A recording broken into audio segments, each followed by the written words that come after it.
पुण्यामधून। पुणे महापालिकेमधील निधी वाटपाचा वाद अद्यापही कायम आहे।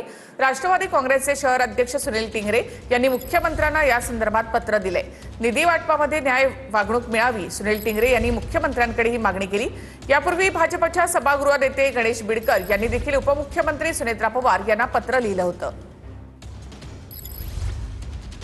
समिती असतील किंवा निधी असेल याच्यामध्ये आम्ही तुम्हाला कॉम्पेन्सेट करू, परंतु तसं होतं नाही। आत्ता काय या ठिकाणी प्रभाग समिती असेल किंवा याच्यामध्ये दिसून आलं नाही, आणि तरीसुद्धा पुढे जाऊन त्या ठिकाणी वहिनींनी तसं पत्र मुख्यमंत्र्यांना दिलं। मुख्यमंत्री साहेबांनी तसे आदेश या ठिकाणी आयुक्तांनाही पाठवले। आज जाग्यात त्याच्यावरती कुठं निर्णय झालेला नाही, परंतु मध्यंतरी काळात परत आपल्याला माहिती आहे भारत मंडळाचा विषय आला।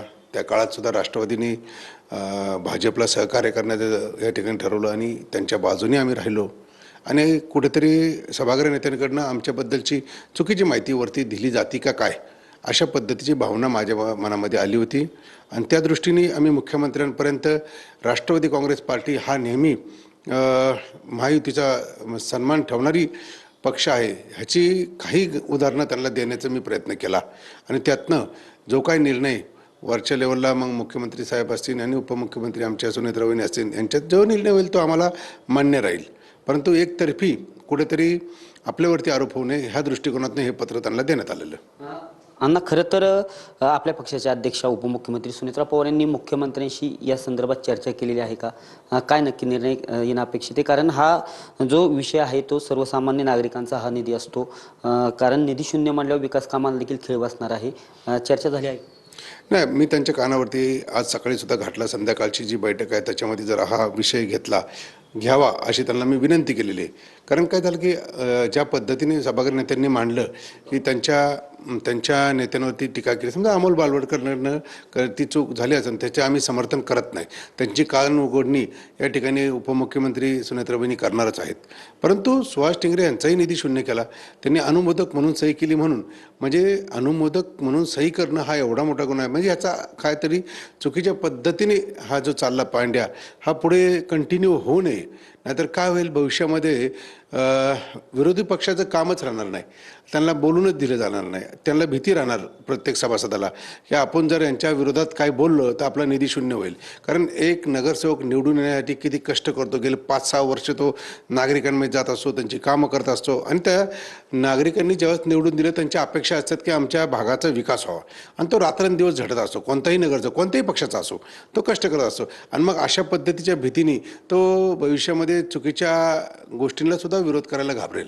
तर माझी अशी त्यांना म्हणजे माझ्या सभागृह नेत्यांना पण विनंती की आपण ज्याची चूक झाली त्याच्याबद्दल आपण विचार करू, त्याच्यावरती समन्वयाने तोडगा काढण्याचा प्रयत्न करू, पण डायरेक्ट कुणाचा निधी शून्य करणं ही अन्यायकारक भूमिका आपण घेऊ नये अशी माझी त्यांना विनंती आहे। तुम्ही म्हणता की नगरसेवक सुहास टिंगरे अनुमोदक असल्याने निधी शून्य करण्यात आला, अजून किती अनुमोदक येणार? नाही, तर बघा, एक सूचक एक अनुमोदक लागतो, त्या पद्धतीने एक सूचक होता आणि एक अनुमोदक होते। एकंदरीत जे अमोल बालवडकर यांनी टीका केली होती की कोथरूडमधील विकास कामांची चौकशी करावी, ही मागणी केल्यानंतर खरं तर हा निधी शून्य करण्यात आलाय। पण मी एक नगरसेवक आहे, हा नगरसेवक असलो तरी हा जो निधी येतो तो सर्वसामान्य लोकांच्या विकासासाठी येत असतो। माझ्या मतदारसंघात कुठेतरी किंवा प्रभागात माझ्या आता पूर्णपणे विकासाला खेळच बसणार आहे असं त्यांनी सांगितलेलं आहे। कसं बघताय? नाही, खरं तर हे चुकीचीच बाब आहे। लक्षात घ्या, ज्यावेळेस आपण असं यादी देतो त्याच्यामध्ये नागरिक आमच्याकडे येत असतात, म्हणजे नगरसेवकांकडे आपण मोठे प्रोजेक्ट महापालिकेच्या माध्यमातून होत असतात, पण छोट्या छोट्या गोष्टी त्या अधिकाऱ्यांपर्यंत पोहोचत नसतात, त्या नगरसेवकांपर्यंत पोहोचतात। मग त्या यादीतनं नागरिकांची जी छोटी कामं असते ती सुचवली जातात, आणि तीही तेवढ्याच महत्त्वाची असतील। त्यामुळं अशा पद्धतीने जर केलं तर मला वाटतं भविष्यामध्ये नागरिकांची कामं होणं अवघड जाईल।